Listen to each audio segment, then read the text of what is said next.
আসসালামু আলাইকুম। আজকে তৈরি করব সাবুর ডেজার্ট। এজন্য লাগবে হাফ কাপ সাবু। প্রথমে পরিমাণ মতো পানি গরম করে সাবু দিয়ে দেব। আপনারা চাইলে সাবুটাকে ধুয়ে কিছু সময় ভিজিয়ে রাখতে পারেন, এতে রান্না করতে সময় অনেক কম লাগবে। সাবু দেওয়ার পরে একটু নেড়ে নিতে হবে, নাহলে অনেক সময় সাবু নিচে লেগে যেতে পারে। এবার এটাকে জাল করতে হবে যতক্ষণ না পর্যন্ত সাবুটা সম্পূর্ণ স্বচ্ছ হয়ে যায়। সাবুটা হয়ে গেলে যখন স্বচ্ছ হয়ে যাবে তখন ছাঁকনিতে ছেঁকে পানি দিয়ে ধুয়ে নিতে হবে এবং যে পাত্রে রাখবো সেই পাত্রেও সামান্য একটু পানি দিয়ে রাখবো, যাতে করে সাবুগুলো একটার সাথে আরেকটা লেগে দলা বেঁধে না যায়। এবার একটি পাত্রে তরল দুধ 2 কাপ,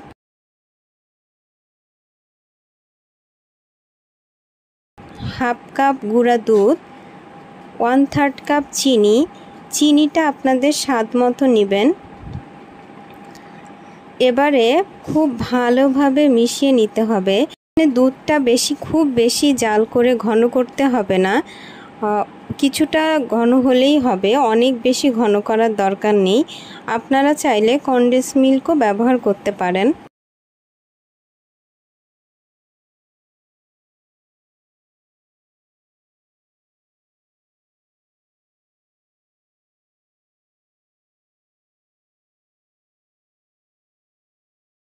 এবারে মিশ্রণটিকে সম্পূর্ণ ঠান্ডা করে নর্মাল ফ্রিজে কিছুক্ষণ রেখে দিব, যাতে সম্পূর্ণ ঠান্ডা হয়ে যায়। এবারে ভেজানো যে সাবু ছিল সেটা দিয়ে দিব।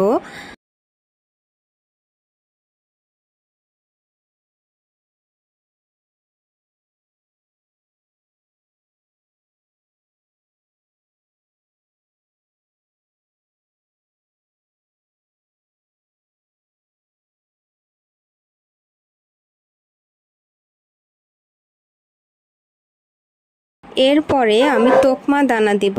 এই তোকমা এইখানে 1 টেবিল চামচ তোকমা দানা 10 থেকে 15 মিনিট অল্প পানিতে ভিজিয়ে রাখতে হবে। রান্নার শুরুতে যদি আপনি ভিজিয়ে রাখেন তাহলে এ পর্যায়ে আপনি ব্যবহার করতে পারেন।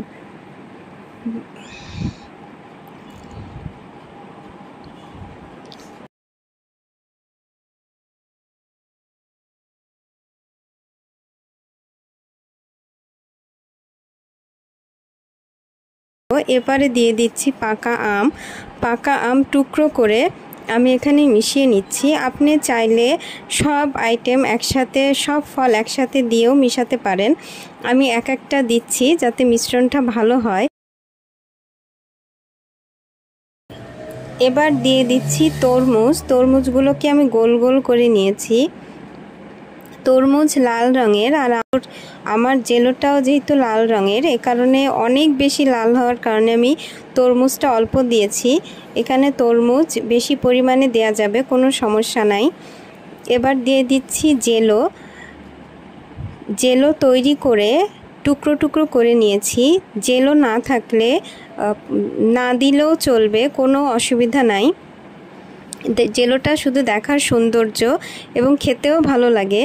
এরপর দিয়ে দিচ্ছি আইসক্রিম। আপনারা চাইলে যে কোনো ফল, আমি আবার বলছি, যে কোনো মিষ্টি ফল এখানে ব্যবহার করতে পারেন। আইসক্রিমটা আমি নাড়ব না, কারণ এটা নাড়লে গলে যাবে। আইসক্রিমটা পরিবেশনের আগে দিবেন, এটা নাড়লে গলে যাবে। এবার এর উপর থেকে আরও কিছু জেলো দিয়ে দিচ্ছি, যাতে দেখতে উপরে সুন্দর লাগে। এই যে আমার হয়ে গেল মজাদার একটি ডেজার্ট। আপনারা অবশ্যই এটা ট্রাই করবেন। আপনারা একবার অবশ্যই খেয়ে দেখবেন। ভিডিওটি দেখার জন্য ধন্যবাদ।